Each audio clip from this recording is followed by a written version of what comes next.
1000 વર્ષ જૂનું છે આ મંદિર, જ્યાં વર્ષમાં માત્ર 2 વખત પહોંચે છે સૂર્યની કિરણો. આર્કિટેક્ટ જોઈ વિદેશીઓ પણ ચકિત. અહીંયા પાર્કિંગની પણ સુવિધા છે. પાર્કિંગમાં પણ એક વિશેષતા છે. પાર્કિંગમાં ઈવી ચાર્જિંગ સ્ટેશન પણ અહીંયા ઉપલબ્ધ છે. અહીંયા ટિકિટ બારી ફર્સ્ટ આવતાની સાથે જ તમને ટિકિટ બારી જોવા મળશે, જ્યાં અલગ અલગ વ્યક્તિઓ માટે અલગ અલગ ચાર્જિસ છે. ખાસ કરીને વિદેશના લોકો હોય તો એનો અલગ ચાર્જ છે, ઇન્ડિયાના લોકો હોય તો એનો અલગ ચાર્જ છે. ટિકિટ બારીની બાજુમાં ડાબા હાથે એક રિફ્રેશમેન્ટ જેવું કે જ્યાં ફાસ્ટ ફૂડની ઘણી બધી વેરાયટીઓ, ચા કોફી અહીંયા ઉપલબ્ધ હોય છે. હવે આપણે મોઢેરા સૂર્ય મંદિરની અંદર મ્યુઝિયમ તરફ જઈએ. અંદર જતાં જ જમણે હાથે ડાબે હાથે ગાર્ડન, વિશાળ ગાર્ડન છે અને એની ગ્રીનરી તમને અંદર જાતા જ દેખાઈ આવશે.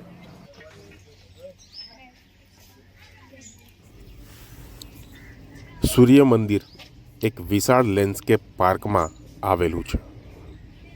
સંકુલનો એક ભાગ, એક નાનું પુરાતત્વીય મ્યુઝિયમ, ફક્ત મુઠ્ઠીભર પથ્થરની શિલ્પો સુંદર હોવા છતાં, અને એક નાનું અર્થઘટન કેન્દ્ર અને સંગ્રહાલય છે, જે મંદિર વિશે મૂળભૂત માહિતી પ્રદાન કરે છે. મોઢેરા ખાતેનું મંદિર મારું ગુર્જરા સ્થાપત્ય શૈલી પર આધારિત છે અને તેમાં મુખ્યત્વે સ્ટેન્ડસ્ટોનનો ઉપયોગ નિર્માણ સામગ્રી તરીકે થાય છે. ગુજરાત રાજ્યનું મોઢેરા ભારત સૌ પ્રથમ સૌર ઉર્જાથી ચાલતું ગામ બની ગયું છે, જેણે યુએનના સેક્રેટરી જનરલ એન્ટોનિયો ગુટેરસને માનવજાત અને ગ્રહ વચ્ચે સમાધાન તરીકે ઓળખાવ્યું હતું.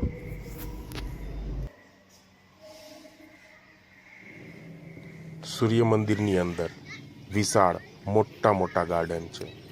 અહીંયા ગુજરાતભરમાંથી સ્કૂલ પિકનિકો બાળકોને લઈને અહીંયા આવતા હોય છે. અહીંયા શિયાળા દરમિયાન વધારે પડતી સ્કૂલ પિકનિકો અહીંયા આવતી હોય છે. ખાસ કરીને ચોમાસા દરમિયાન સૂર્ય મંદિરનો નજારો ખરેખર જોવાલાયક છે. ચોમાસામાં અહીંયા ગાર્ડન, ઝાડ અને આખી અહીંયાની સૃષ્ટિ જ ખીલી ગઈ હોય છે. ખરેખર ચોમાસામાં એકવાર આ સૂર્ય મંદિરની મુલાકાત અચૂક લેવા જેવી છે.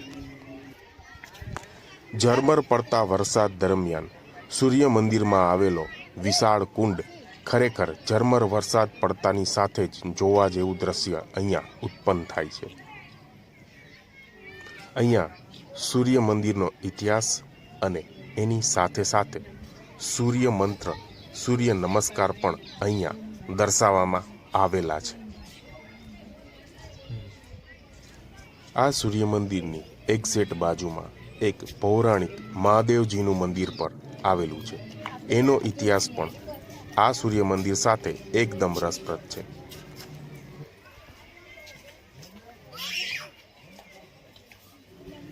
આ તમે આગળના ભાગમાં જે જોઈ રહ્યા છો એ સભા મંડપ છે અને એક્ઝેક્ટ પાછળની બાજુ એ ગર્ભગૃહ આવેલું છે.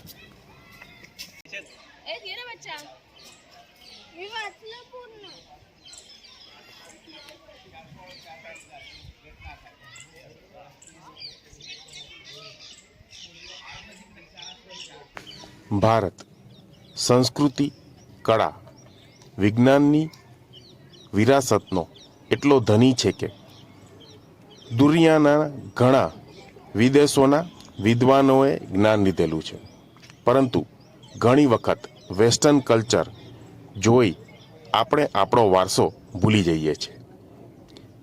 આજે આર્કિટેક્ચર અમે સાયન્સની વાત આવે છે તો આપણે વિદેશ તરફ જઈએ છીએ, એમની ઇમારતોની તારીફ કરીએ છીએ, પરંતુ શું તમે જાણો છો કે ભારતનું એક એવું મંદિર છે જેમાં ફિઝિક્સ, ઇકોનોમી, જ્યોતિષ, સાહિત્ય અને વાસ્તુકળાને ચોંકાવવાવાળો નમૂનો છે? આજ સુધી આર્કિટેક્ટ અને વૈજ્ઞાનિક પણ સમજી શક્યા નથી. આ મંદિર છે મોઢેરા સૂર્ય મંદિર, જે ખગોળીય વિજ્ઞાન અને કલાત્મક નિપુણતાનું ઉદાહરણ છે. 1000 વર્ષથી ગુજરાતના મોઢેરાનું સૂર્ય મંદિર અંતરિક્ષના રહસ્યો અને સૂર્ય પૃથ્વીના સંબંધને એકદમ સટીક દેખાડે છે. આ મંદિરને બનાવવામાં જે રીત વૈજ્ઞાનિક પદ્ધતિઓનો ઉપયોગ કરવામાં આવ્યો છે તે આજના વૈજ્ઞાનિકોને ચોંકાવી દે છે. પાટણ જિલ્લામાં મોઢેરાનું આ સૂર્ય મંદિર પુષ્પાવતી નદીના કિનારે બંધાયેલું છે. તે સંવંત 1026માં સોલંકી વંશના રાજા ભીમદેવ પ્રથમ દ્વારા બનાવવામાં આવ્યું હતું. આ મંદિરના ભૂગર્ભમાં સૂર્યના કિરણો વર્ષમાં માત્ર 2 દિવસ જ પહોંચે છે. સૂર્યમંડળના કેન્દ્ર સૂર્યને સમપ્રતિત આ મંદિરના ગર્ભગૃહને માત્ર ગ્રીષ્મ, સંક્રાંતિ અને સૂર્યપ્રકાશીયના દિવસોમાં સૂર્યપ્રકાશ મળે છે. 21 જૂન એ ઉત્તરીય ગોળાર્ધમાં સૌથી લાંબો દિવસ છે. તકનીકી રીતે આ દિવસે સમર કહેવામાં આવે છે, જ્યારે સૌર સમપ્રકાશીય સમયે સૂર્ય વિષુવવૃત્ત સાથે સીધો જ હોય છે. એટલે કે જો કોઈ વ્યક્તિ વિષુવવૃત્ત પર ઊભો હોય તો સૂર્ય તેના માથા ઉપર સીધો જ દેખાશે. તે પણ સમજી શકાય છે કે વર્ષના આ દિવસે અડધા ગ્રહ સંપૂર્ણ રીતે પ્રકાશિત હોય છે અને આ સમયે દિવસ અને રાત લગભગ સમાન હોય છે. હકીકતમાં એવું કહેવાય છે કે આ મંદિરના ગર્ભગૃહમાં જ્યાં સૂર્યનું પ્રથમ કિરણ પડે છે ત્યાં સૂર્ય ભગવાનની સોનાની મૂર્તિ હતી. જ્યારે આ પ્રતિમાના મુગટ પરના લાલ હીરા પર સૂર્યના કિરણો પડી ત્યારે આખું ભૂગર્ભ પ્રકાશિત થઈ ગયું. પરંતુ હવે આ મૂર્તિ આ મંદિરમાં નથી. આ મંદિરના સભા મંડપમાં કુલ 52 સ્તંભો છે. આ 52 સ્તંભ વર્ષના 52 અઠવાડિયાનું પ્રતિનિધિત્વ કરે છે. વિવિધ દેવી દેવતાઓના ચિત્રો ઉપરાંત રામાયણ અને મહાભારતના એપિસોડ આ સ્તંભો પર ઉત્તમ કારીગરી સાથે દર્શાવવામાં આવ્યા છે. આને ઉત્કૃષ્ટ સ્થાપત્યનું ઉદાહરણ કહી શકાય, કારણ કે જ્યારે તમે આ થાંભલાઓને આગળથી જોશો ત્યારે તે અષ્ટકોણ દેખાય છે, પરંતુ જ્યારે ઉપરથી જોવામાં આવે છે ત્યારે તે બધા ગોળાકાર દેખાય છે. બીજી આશ્ચર્યની વાત એ છે કે આ મંદિરના નિર્માણમાં ક્યાંય ચૂનો વાપરવામાં આવ્યો નથી.